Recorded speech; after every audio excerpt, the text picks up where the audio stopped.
राष्ट्रीय पाठ्यचर्या रूपरेखा 2005 के अनुसार अधिगम अपने स्वभाव में डैश और डैश है।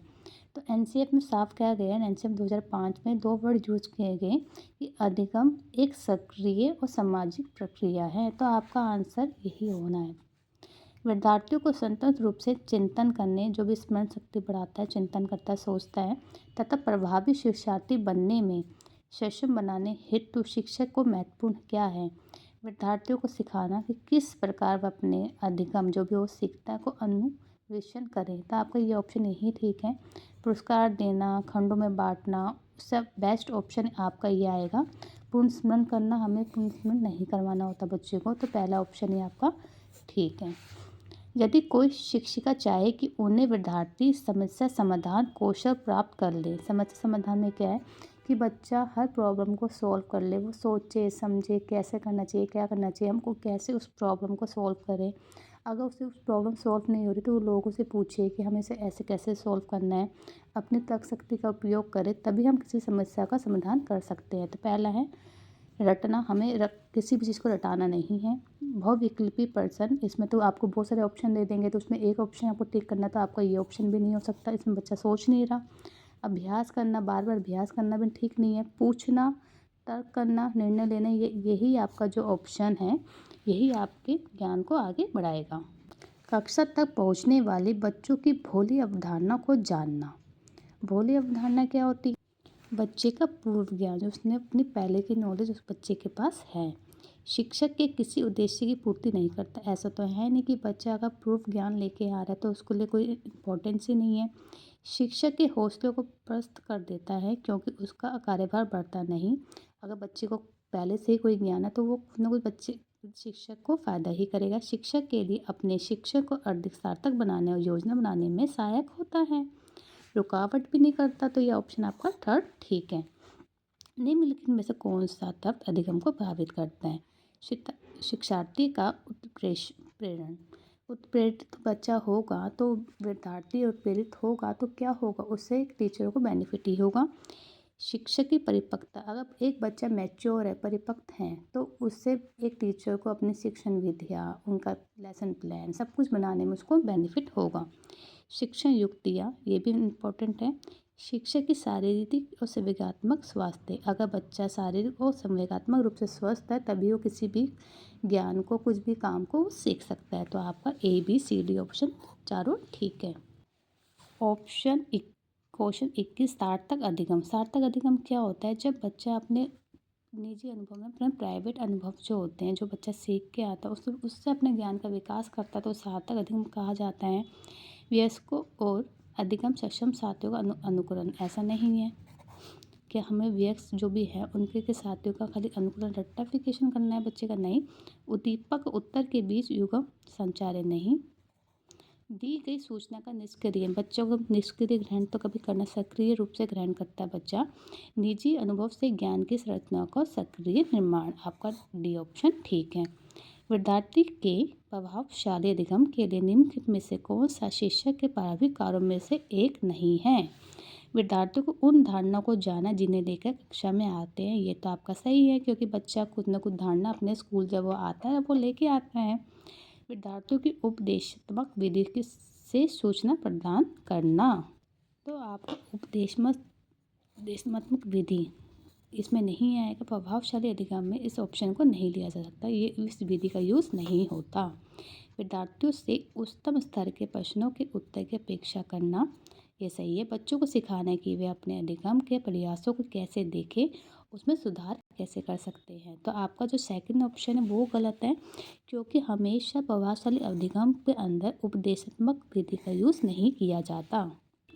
क्वेश्चन 23, विकास के सिद्धांतों के बारे में निम्न में से कौन सा कथन गलत है? विश्व विकास परस्पर अनुकूलता और वातावरण बीच में सत्य अंदोज। जैसे पहला ऑप्शन है कि जो जो बच्चे का विकास होता है वो हेरिडिटी इन्वायरमेंट दोनों का मिक्सचर होता है, ये तो आपको पता ही है। विकास परिपक्व और अधिगम पर आधारित है, बच्चा जब तक मैच्योर नहीं होगा वो किसी भी काम को नहीं सीख सकता, ये भी ठीक है। पहले बच्चा विकास के चरणों से गुजरता है, फिर बच्चों में व्यक्तिगत भिन्नता उपयोगी होती है। हर बच्चे की व्यक्तिगत भिन्नता उपयोगी है, जब तक हमें ये नहीं पता कि हर बच्चा अलग है, हम बच्चों को सिखा नहीं सकते हैं। और बच्चों का जो विकास है हर चरणों से गुजरता है। पहले वो शेषावस्था में होता है, फिर बाल्यावस्था में होता है, ऐसे ऐसे करके बच्चा आगे बढ़ता है। विकास एक परिमाणात्मक प्रक्रिया है जिसे ठीक ठीक मापन हो सकता है। गलत है। विकास एक गुणात्मक प्रक्रिया है जिसको हम माप नहीं सकते हैं। जो वृद्धि है उसको हम माप सकते हैं, ना कि विकास को। क्वेश्चन 24 डैश तर डैश की विशेष अन्योन्य क्रिया का परिणाम वृद्धि विकास के विविध मार्गों और निष्कर्षों के रूप में हो सकता है। ये इसमें पहले ही ऑप्शन आपका ठीक है। वर्षानुक्रम और पर्यावरण का मिक्सचर होता है, इसी के द्वारा बच्चे का विकास होता है, क्योंकि जब बच्चे का हेरिडिटी और एनवायरनमेंट दोनों का ही विकास में आप बच्चे का फायदा करता है। 25 क्वेश्चन है विद्यालय और समाजीकरण के बारे में निम्नलिखित में से कौन सा कथन सत्य है। समाजीकरण में विद्यालय की कोई भूमिका नहीं होती, ऐसा नहीं है। जैसे बच्चा बड़ा होता है, समाज में रहना सीखता है, उसमें बच्चे की बहुत ही अधिक भूमिका होती है, क्योंकि जब तक बच्चा समाज में रहना नहीं सीखता तब तक उसका समाजीकरण का विकास नहीं हो सकता। क्योंकि जब बच्चा विद्यालय में आता है वो दोस्त बनाता है, अपने फ्रेंड्स बनाता है, उनके रूल्स को देखता है, अपने रूल्स बनाता है। समाजीकरण की प्रक्रिया वो विद्यालय में ही बच्चा सीखता है। विद्यालय समाजीकरण का एक महत्वपूर्ण कारक है। ये आपका ऑप्शन सेकंड ठीक है। ठीक है, थोड़ी भूमिका नहीं होते प्रमुख, पर पहला प्रमुख कारक नहीं होता। जीन पियाजे ने संज्ञानात्मक विकास के सिद्धांत के बारे में निम्नलिखित में से कौन से कथन का सही बताया गया है। पियाजे ने संज्ञानात्मक विकास के 5 स्पष्ट चरण प्रस्तावित किए गए हैं। क्योंकि पियाजे ने संज्ञानात्मक विकास के 4 चरण बताए, ना कि 5। पियाजे का तर्क है कि संज्ञानात्मक विकास चरणों में आगे बढ़ने की अपेक्षा निरंतर होता है। ये ऑप्शन ठीक है, क्योंकि पियाजे के अकॉर्डिंग यह था कि संज्ञानात्मक विकास निरंतर चलने वाली प्रक्रिया। यहाँ ये नहीं है कि आज बच्चे का विकास हो तो कल रुक जाएगा। बच्चे का जो विकास है निरंतर चलता है, किसी चरण को छोड़ा नहीं जा सकता, क्योंकि ये चरण स्थिर है, कोई भी चरण स्थिर नहीं होता। तो आपका सेकंड ऑप्शन ही ठीक है। 27 क्वेश्चन है जीन पियाजे द्वारा प्रस्तुत संरक्षण से प्रत्यय से क्या तात्पर्य है कि जो पियाजे ने कहा था कि संरक्षण का उनका महत्व क्या था कि बच्चे के जो बाहरी बदलाव से मतलब होता है उन्हें उनके बाहरी आकृति से जो भी बदल जाए, उनकी आकृति बदल सकती है, पर जो उनके भौतिक गुणधर्म होते हैं बच्चे के वही रहते हैं, ना कि चेंज होते हैं। बस उनकी जो बाहरी आकृति है उसमें चेंजेस बच्चे के होते हैं। वन्य जीव प्राणियों का संरक्षण नहीं होता।